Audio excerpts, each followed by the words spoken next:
Hi, everybody. This is Steve Olson. This is the second installment with our friend Samuel Hoffman. Hi, Samuel. How are you today? Fine, everybody. Hey, everybody out there, how you doing? I'm all right, man. Great, great. So we wanted to get you on, and there's a lot of stuff, a lot of questions from the last time. You caused a big stir, Samuel Hoffman. Well, we've been at this quite a while. We've been running Montana Skywatchers since the basically inception around 2011-ish. That way we could have a clearing house for everybody's current on real-time picks, because nobody was doing that. Everybody was doing old, last week and the week before, and oh God, I took this a month ago and all of that, and I wanted some fresh stuff. And so what we ended up doing was we ended up collecting a whole series of pictures, and then over several years it all panned out very, very well to proving our point that yes, indeed, these planets are, we're here and are passing Earth on a regular basis. So that's what we've been doing for a very long time. And then we've been trying to get the word out to everybody else. And of course, and there's a lot of people out there that go, can't believe it, I can't believe it. And then they can't see it for themselves. And those people who are usually at sea level and stuff, they don't get a good picture of what's going on out there. And we up here in the mountains, we get a better one. So.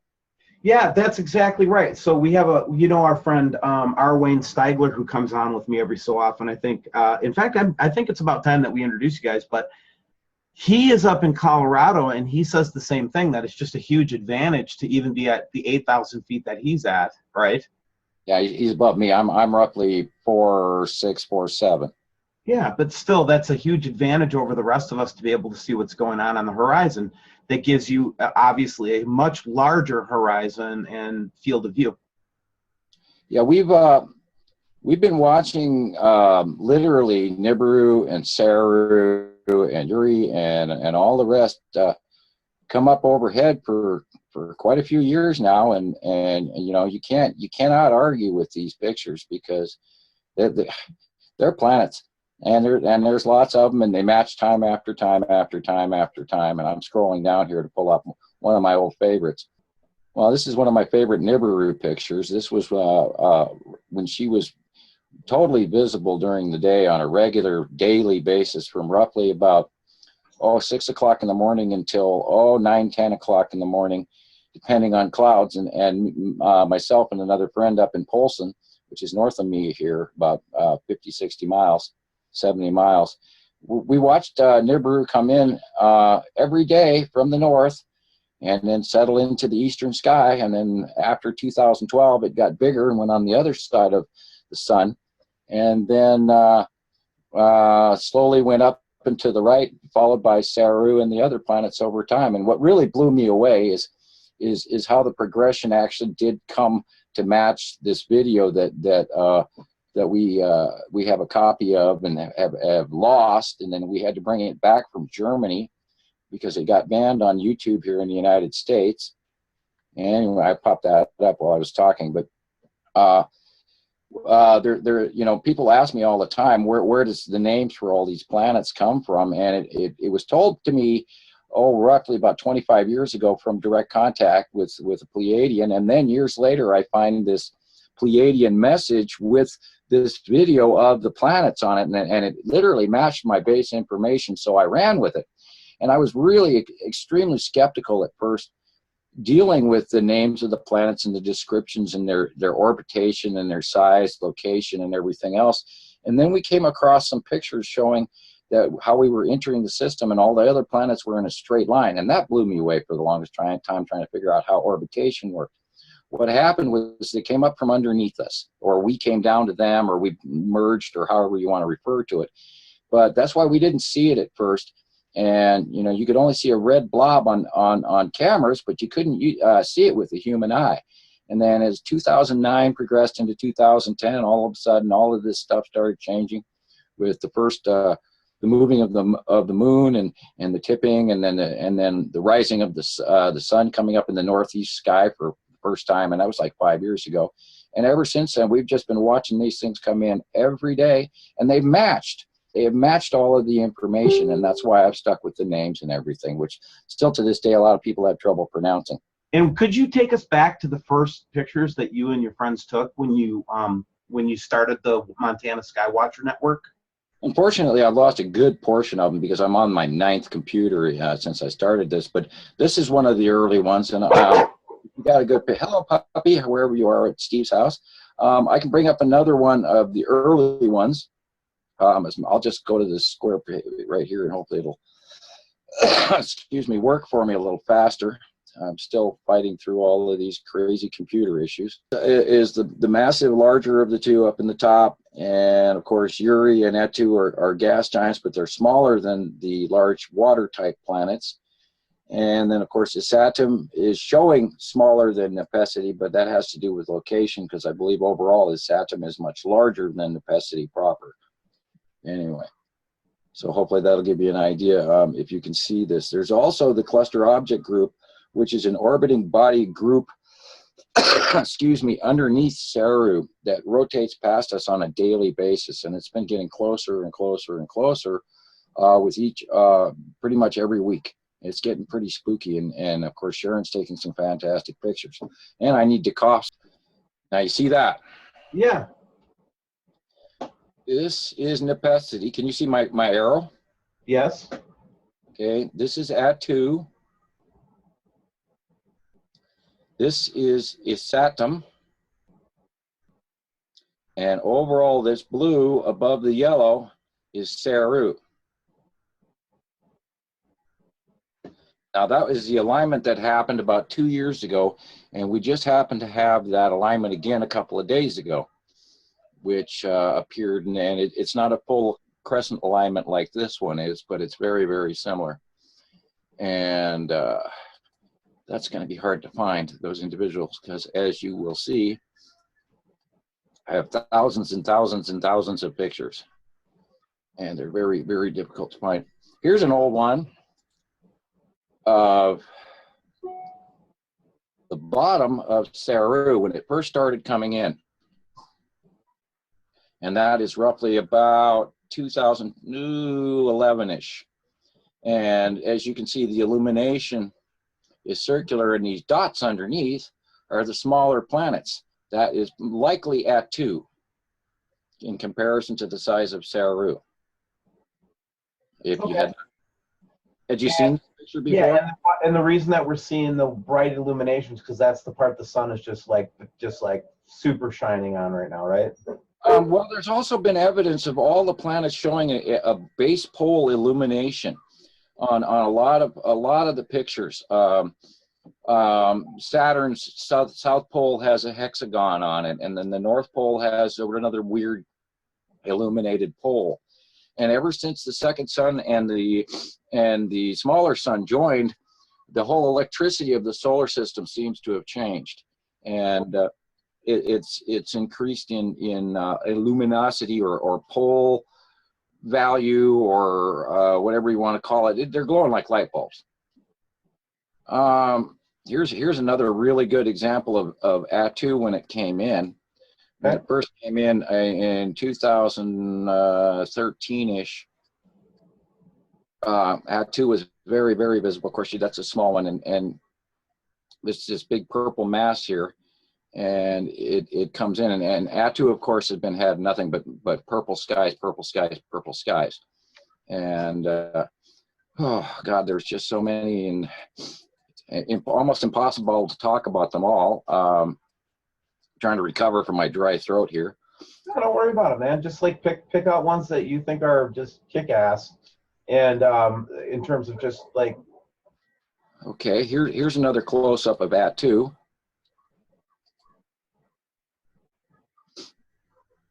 And that's in front of, you can see Atu is in front of larger Uri. And you can see the drag-off clouds and everything. So are these things surrounded by clouds? Is that why they look like that? And are these clouds in space? Yeah, I believe that there's like an ion trail, you know, like almost like, and we kind of talked about this the other day, where it's like the Goldilocks zone, where at a certain distance from the sun, planets can have a reaction to a distance and create water from static and all this other stuff, and from ion drag off between each planet, and a little bit of stellar venting pulling off atmosphere and all of that. And I believe that when these planets come close to each other, they create these little clouds in between them and create these drag offs. And it's literally like we're watching this big show in a fishbowl. It's cool stuff.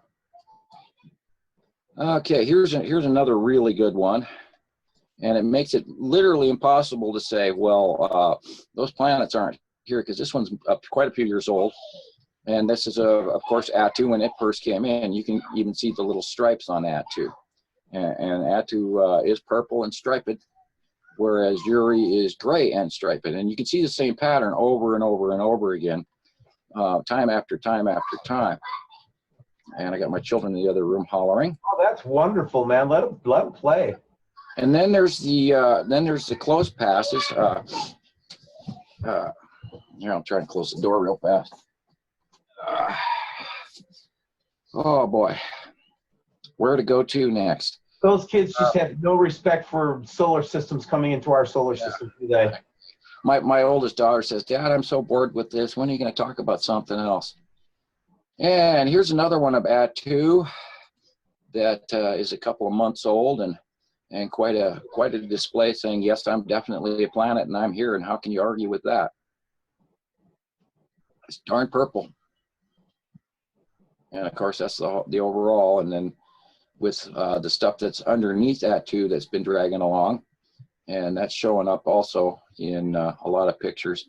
And what we watch nowadays,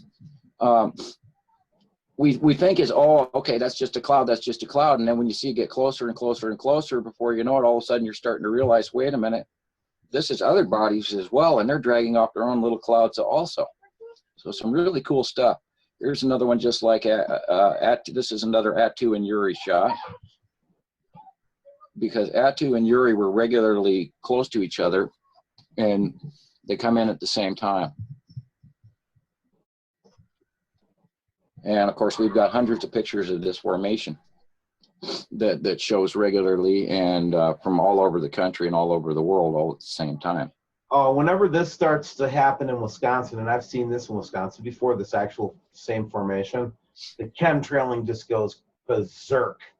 Right, and they start spraying right where they don't want you to look, because they don't want to pump this stuff out as, you know, all over the country. They want to kind of do it only over the top of metropolis areas and where people will live, and only at the point of time right before they see this stuff is starting to come in. It comes in at a funky angle, and you'd assume that you just all of a sudden see it, or you wouldn't, but it sort of comes in from the northern sky to the northwest, and it starts working its way in toward the east, and you see these formations. Now, Sharon Harbick, she's fantastic at capturing these, because she sits out and waits all day long for them to show up, and she's getting all the pictures because she knows what to look for. Don't pay attention to the light. Pay attention to the darkness. Look for that dark shadow, and then start to watch some cloud formations appear around it, and when all of this stuff starts forming, then before you know it, bang, you got something happening right before you. How far away do you think that planet is? Well, you know, I think we have to go to AUs, or rather, excuse me, LUs rather than AUs, you know, because I'm saying, oh, there, you know, because we know the moon's at 285,000 miles out there, and I'd say, you know, under 1 million, somewhere real close to us. And that's why we're not seeing them as well, is because they're between us and the sun, and we're still seeing the dark side until we start to see the side-lit areas, which is why all of a sudden we're seeing the illumination of different blues and weird different blacks, and then there's this strange cutoff in the middle of the sky of a white line. And that usually has to do with a crescent illumination from an angle, and it's coming in and it's starting to illuminate the side of something, and that's where we get a brief view of it until the whole ball of wax changes, which is very quickly. Okay. So let's take a look at some more.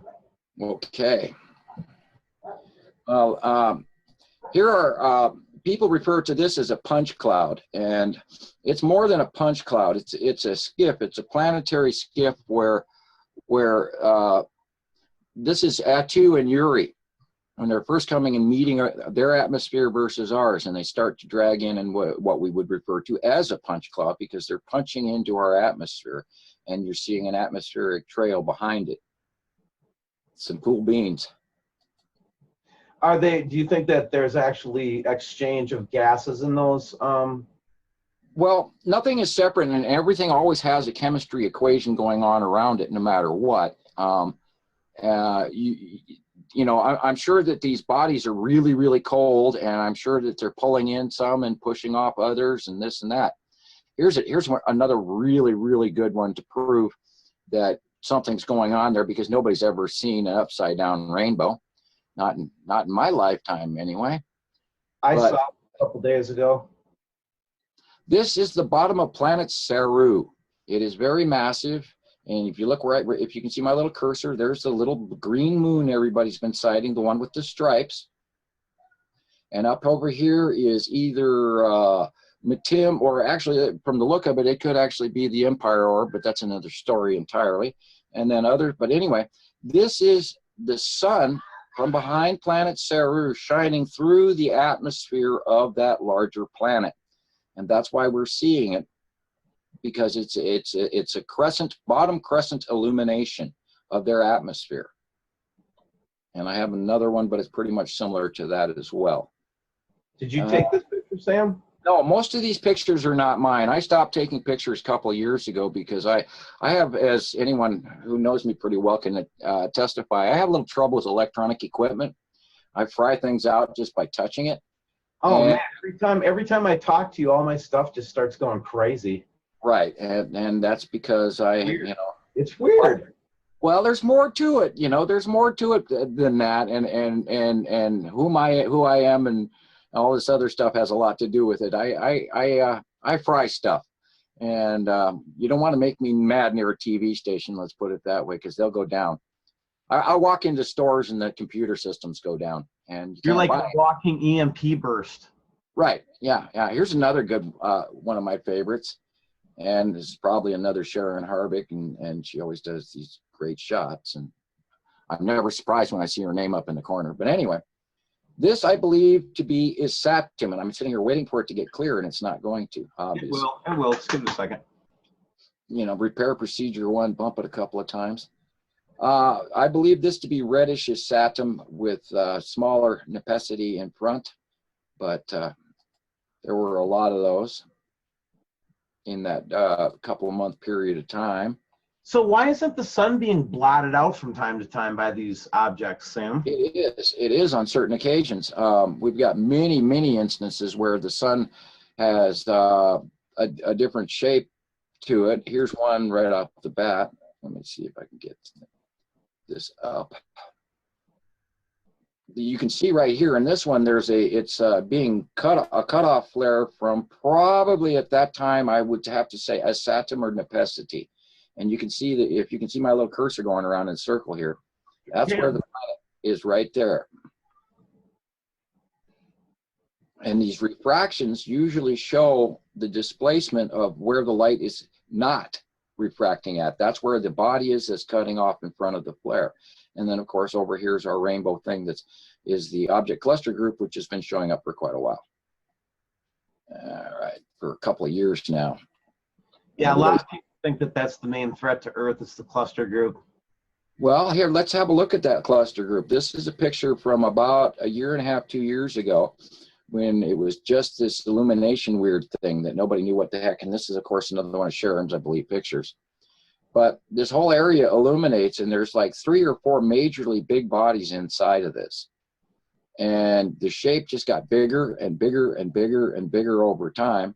And now, let me see if I can find you. And then here's another, well, let's see, there's about 5 of them. I'm trying to pick the best one.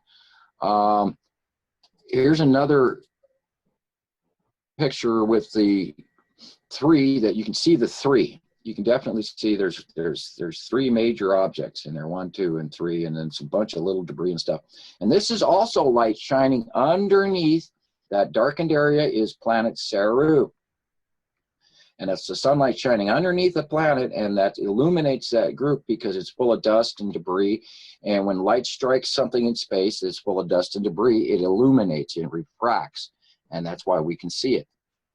And I'll find you another example of that. There's quite a few. Okay, and here's another. After this was happened, after it went by and something hit Jupiter. And then all of a sudden we started getting the cluster group in different pictures where it was having 3 objects that were mainly illuminated and had changed their placement. And I've got quite a few of those laying around. You think they're heading, do you think those things are heading towards Earth? I think they're skimming past us on a daily basis, and I think some of that stuff is falling off. And we've been seeing the examples of the green meteorites and stuff through sky, one every day this week. Around the world, and I think you were seeing an awful lot of them. What does green mean again? Does that mean iron?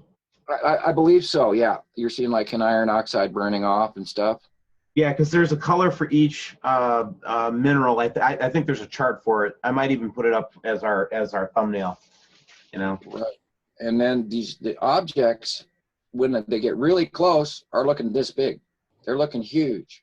I don't know if you can see my arrow, but right there is one heading downward. And they are massive when they come close to Earth. And there's like 3 or 4 of them, plus God only knows what's following behind along with them. And of course, we're seeing debris, and then everybody's wondering why the skies are so cloudy. Well, if that's a whole lot of dust, that'll appear that our skies are cloudy when in actually they're probably just refracted.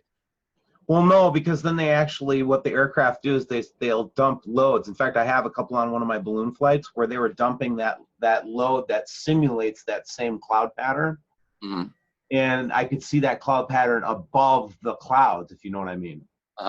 Well, here's another picture that was very similar to that last one, showing the same circular orb breaking down below. And as you can see, it's putting off the color bands, the distortion in color, the rainbow hue, as if there's an atmosphere or dust particles that it's refracting off of. And I've got tons of them. Trying not to go into my non-traditional pictures here, which are way down below. And I really need to organize this. It's such a pity how this is. What, you know, when you take 10 or 20 pictures and you stick them in a file per day, then you don't really organize as well as you'd like. Oh boy, oh boy, oh boy. Trying to find now that I have the ability to edit, Samuel, I can just, like I said, don't worry about us just walking through. This is good because I'm able to talk and and I can like clip out the little like odd pauses and stuff like that. We'll get it cleaned up, man. Don't worry about it. That works. Did you get a chance to watch my videos that I sent you today? I did. Those are the old ones, and those teach about how to recognize the planets and stuff. And there's like 18 of them. And I thought if you wanted to edit anything out of those, you could go right ahead and do that too.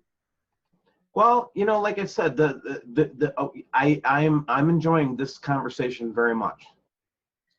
Okay, let me get you. So, but while we're looking, oh, there's a good one. Which?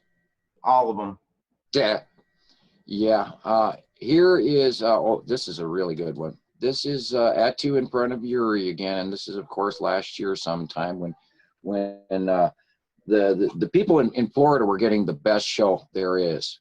And you can see right here is Atu, and again underneath massive Uri. And I've even got a couple of space footage pictures that will match that. And here's another one. Oh, here's a really cool pic. See if I can find the big brother to this. Of course, I get lost the moment I move the cursor and move the pictures. This is the smaller of the two. Now, where's the big brother? Well, here's a really good picture, just almost literally black and white that you can't really argue with at all. This is Saru, early last year, and the date's even on it, 2/9/15. And as you can see that color band? That's the side of Saru, up there in wherever in Africa. Now we talked about the edge where it shows the reddish and the brown and the orange, and this is literally not the sun, but that's the lit area of sky, And this is the shadowing of that planet, of planet Saru coming in from the left, heading to the right as the year went by. And I got tons of those. And those are the ones that people don't get because they say, oh my God, it couldn't possibly be that big. And lo and behold, it is. That's the part that people are just having a big problem with, man. Right. And the problem with me sharing a lot of that information is a good portion of my older pictures, which prove that, I've unfortunately lost in losing the computers and overall. Here's another example. Oh, there's that Saru picture I was looking for. I got to go to that. I got to, because it's phenomenal. Okay, here is Saru base cloud discharging onto the cluster group to the left, showing the other smaller Anno Domini planets underneath her. Can you see this? Yeah, I can see it. I can see the round shape. I can see that they're interacting electrically, apparently.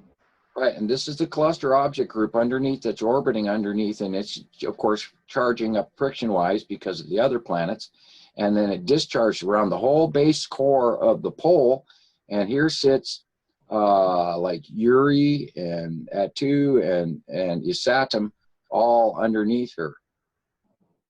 And when all of these things just time after time after time show up and they match, you go, oh my God, it's real.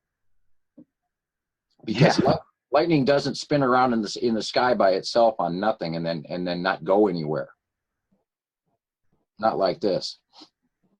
We've never ever seen a good portion of what we're seeing in the skies today, ever. Well, they keep trying to catch up with children's videos to explain all these weird phenomenon. In fact, I saw a children's video with Scott chemtrailers in it the other day. I believe it. I believe it. They're trying to get people up to par, and they don't want to look like fools in the same process. And they say, well, you know, we were hinting or alluding at this because we didn't have all the answers, and that way they don't end up burned at the stake, so to speak. Okay, and looking at older pics. Here's another one of the base cloud of Saru from the side, and that was about 2012, 2013. And you can see the definite base cloud of Saru is always the same, and you can even see little planets underneath in some cases. And that's what really blew me away is over time I started going, wait a minute, that looks like, holy cow, that is actually a green or a blue or whatever planet. Here's an early one of Nibiru. This is when she first came in 2011, 2012. And you can see the fingers that ran down under. And it had a similar base cloud to Saru, but it wasn't empty. It always had some fingers on the bottom. And you can see the little electrical exchange of the two planets pushing away from each other. They don't want to go bumping into each other now.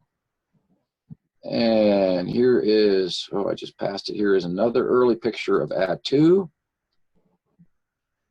I really got to group these things all together. But as you can see in the lower, the sky is light bluish yellow, and then you look at that, all that purple, that's planet Atu. Big gas giant, small by gas giant size, but big by ours. Well, but why are they blotting out the stars, Samuel? They are in some cases. Now they move quickly, and a lot of this movement goes by overhead, and people don't usually directly look overhead. They look out to the horizon. And I've noticed that there are literally no stars in the southern sky for us here. And on occasions there's a couple, but it's not what it used to be. The sky at night in Montana is not the 1.5 billion stars it used to be. And we don't see hardly any at all. And for all we know, it could be a dark planet star standing right next to us with city lights showing. Well, I'm starting to think that maybe they've put some simulated star patterns up in the sky. Mirror refracting, which just shows that which we see behind us. Or that they just put it that the powers that be to keep the population calm have a, you know, just it wouldn't take much to simulate stars in the sky. I mean, right. It would take a lot of money, but the science is pretty simple. Right. Well, they have the technology, and here's another one of my favorite pictures.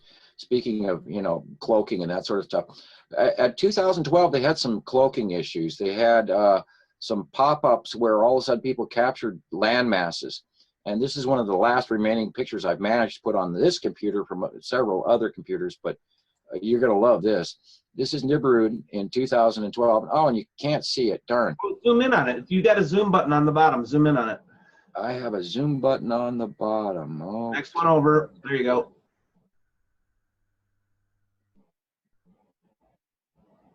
Trying to get that so it's tolerably viewable. But here's the side of the planet. Big, huge mass Nibiru, and a big chunk of its landmass showing here, and another part of it showing there. And you can see the old sun being pinched off in the light flare. And there were some grid failures where we actually did get to see Nibiru. Some pretty cool stuff. And I'm pretty sure they've got some sort of a technological thing going on where we're not getting to see what we should as easily see as normal. Here's another really good picture of Saru coming from, I'd say, 2013, 2014. And as you can see here, here's the side of Saru. And you can see ocean and possible land masses up in here. And it's kind of hard to argue with. That's a planet standing there. White sky below, big blue thing up above. That's a planet. And the thing is, you know, at first I didn't completely believe this. And then over time we ended up with stuff like this. And you couldn't doubt it. You could not say, I'm sorry, that's not a planet. It is. Because look how perfectly round this is. It's there, it passes by, you watch it spinning around. See all kinds of crazy stuff, little small orbs alongside of it, moons, etc., changing colors of the sky. It's a planet. And for the longest time, I spent a great deal of time trying to, you know, debunk myself, because I didn't want to believe this stuff. I didn't want to know that this was really happening. Here's one of Uri from about 2 years ago, where it starts to cross in front of the sun and does a cutoff flare. And you can see the misshapen part of the sun. That's because Uri, right back here, clips into in front of the sun, and then the atmosphere pulls in some of it to round in front of the sun. And then you can see Atu and Uri and Nepesity and Isatum and Matim all around it as well. And when you get the overall count, and time after time after time, it shows up, and they're all the same color, because you can see little purple Atu over here. And it shows up time after time the same. You have to kind of believe that this is real. And I had a lot of people say, oh, you know, those dumb little pictures, you know, or second grade drawings, as somebody said yesterday. It's like, well, I'm sorry, you know, if you think they're second grade drawing or whatever, but these planets are quite real. And here's another. You know, a lot of these little barbs are really meant to just intimidate and they kind of know our weaknesses about our egos and stuff like that. These guys are pros, man. They know how to get you where you hurt, and you just have to remember that it's artificial, man. Nobody hates you, Samuel. This is a channel. Well, they're doing it for a paycheck, and they you know, they want 50 cents. Channel, most of the people that subscribe to this channel, we love hearing what you have to say. It's new information that we have never been told before. We haven't looked at it from this perspective. I'm not saying I agree with you yet, okay? I'm going to be the skeptic until you prove otherwise. And right now, I'm seeing a lot of compelling things. What's this photograph? This, I believe, is Atu also, again, because we're looking at purple and stripes. And Atu gets bigger and smaller and bigger and smaller. It comes and goes. And they go by awful fast on a regular basis. Let me see if I can find, okay, there's another Uri in front of, or Atu in front of Uri thing. I'm finding those nonstop all over. No, I've had subscribers that have written to me, and one even gave me a voice email where they actually told me, trembling voice, I just saw the surface of a planet go by and nobody believes me. And I'm like, I didn't believe them. Right. And oh boy, here, let's see. Here's a cool one. Now this has been colorized to show effect, but this goes all the way back to when Nibiru was still visible, and Saru was first coming in, and it shows you what the light effect can actually do on the side of a planet. I'll zoom this in a little bit. This right here in this yellow flare is the sunlight shining between two massive Titan planets. Now this probably right here is a closer up one, but the Saru's edge is right there. Nibiru's edge is right there. This is Nibiru, that's Saru. This is probably Uri in front as about 2011, 2012, 2013.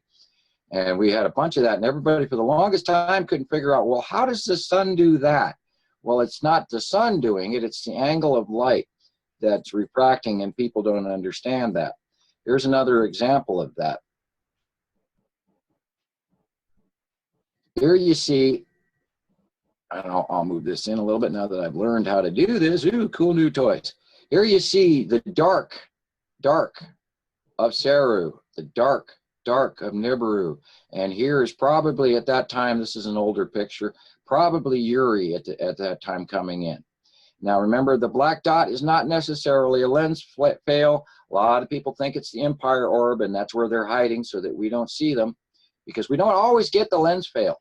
And for the longest time, we had debate after debate after debate on that. And for the longest time, everybody thought, no, lens fail. But these things move. And we've got pictures where there's 2 and 3 of them up there at a time. So I have pictures of 2 and 3 dots on the what is typically called the lens fail. Right. One from the UK just stunned me. I was like, what? They got it from off of one of the traffic cams in the UK, and it clearly showed 2 orbs, one orbiting the other one, and then over the course of like a time lapse of 3 or 4, it showed the smaller one orbiting around the bigger one. Yep. Really crazy, dude. They're there. These things are definitely out there, and everybody's going, oh, come on. But this is really one of my really big time favorites, because this was back when they were first coming in, Atu in front of Uri. But here you see striped Uri, and then Atu is crossing with the group either here or here. This could be the cluster group working its way under or around. But when we see these striped planets that are exactly, I refer to this as the 5 group, because there are 5 planets in this shot right here. And that was literally most of last year and the year before, where they were clustered in this little group. And then we came up to them, and we're kind of swimming underneath the bottom of them right now. So let's just stay on this photograph and kind of end up today's session, because I've got a lot of material here to cut in. And so my question to you is, what can we expect to happen, Samuel? Do you know what's going to happen?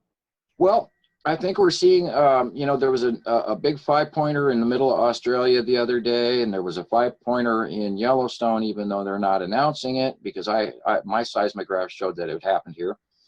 I think we're going to see a lot of earth shaking, and I think we're going to see a lot of really violent storms, and I think we're going to see more football now size hail, golf ball size through soccer size, softball, I mean, size hail, and I think we're going to see massive storms and tornadoes and flooding, and I think that the weather's going to get worse until these guys go right past us and start pulling on Earth some more, and I think, it's a slow train wreck, and we've been very lucky in the United States, and people should start looking at other countries and what's going on over there, and start to realize that, this could happen to us, and we need to, put a little food away for ourselves, and some extra clothes, and some camping gear, and all of that, and hopefully, I'd rather have the gear and not need it than need it and not have it. So that's where I'm at. Yeah, I get you, but it's like, it's one of those things where it's like everybody's waiting for it to come, and now I'm looking at these photographs and going along with your as kind of just riding along shotgun with you on it and saying, okay, if that's a planet, why aren't the oceans jumping out of their basins? Why aren't we splitting in half? I mean, why aren't these things just ripping the Earth apart? Well, it's a normal process. It happens every 3,654 to 57 years. I think we are seeing mounding. I think the Rocky Mountains are expanding. I think we're seeing sinkholes and stuff appear everywhere because we're being pulled at and pushed on and pulled at and pushed on. And I saw a whole bunch of pictures of the moon again today, and the moon is really, really tipped right now. So, and it's actually not the moon that's tipped, it's us, it's Earth that's tipping. I believe we're seeing effect of the weather. Look at Florida, there's a large, massive bubble of extra water at the center of the Earth. And if we were to slow down or stop or stall, that bubble that's in the center medium band of the planet would flatten out. And I think we'd see a very large sea level rise instantaneously worldwide. And I think you'd see entire villages just disappear. I think we're right on the precipice of a new beginning of earthquake stuff, and all we're waiting for is probably the coronal hole of the sun to come around and kick our butts. I think it's close. Wow, man. And I know that the push-pull of the solar winds right now, that's the thing that's really I'm going to go into next on my videos, is to say, all right, well, we've been actually able to see and measure the opposing solar winds, and this is actually the most disturbing thing to the astrophysicists right now, is that they're seeing a potentially same as or stronger solar wind hitting the Earth. Well, and plus, I believe truly with the second sun that a good portion of the energy is going back to the other sun. I think we're seeing a low in our sun activity because they're so jointed. Now, if we see a separation of these suns even farther, then perhaps the whole energy level is going to change, and before you know it, we're all going to fry. I don't know. You know, I'm along here for the ride too, and I've got as much information as I can handle and process, and I'm trying to do the best I can, but I don't know everything. But I am trying to share it as much as I can and stay on top of it. Right on, man. Well, thank you for putting in session number 2. And everybody, we'll have session number 3 where we'll start walking through what Samuel thinks is happening from an intergalactic, interspecial exopolitics perspective. I can't wait to have you on the next show. Well, great, fantastic talking today. I'm glad we got some actual footage and discussion with some real pictures and stuff. And next time I'll try and focus up like a file or a group, and then we'll stay on one topic, and we'll work from there, from like, you know, identifying the base clouds of each individual planet or whatever you want to do. Well, I want to start talking about the inhabitants of these planets. Oh boy, I wish I knew a lot more about those guys, but I know a little. Okay, we'll talk about it. All right, thanks everybody. Thanks for joining.